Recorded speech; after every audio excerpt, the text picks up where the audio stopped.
This video from shopstuff.co.uk will demonstrate how to switch from receipt mode to journal mode printing on the Casio SE-G1 cash register.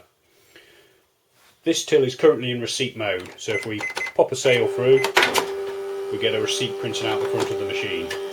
If that's not how you want the till to operate, so you don't need receipts and you want the spool to gather up the paper so you have a recording of every transaction rather than receipt issuance, you need to set the machine up in journal mode.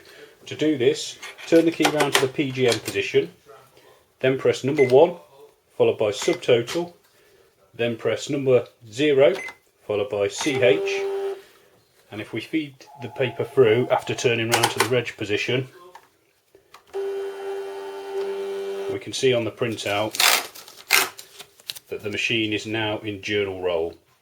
To enable journal roll to work fully, you need to reload your spool, feed the paper onto the spool, and then the machine will be ready to operate. For more information on the Casio SE-G1 cash register and other Casio cash registers, please visit shopstuff.co.uk. Thanks for watching.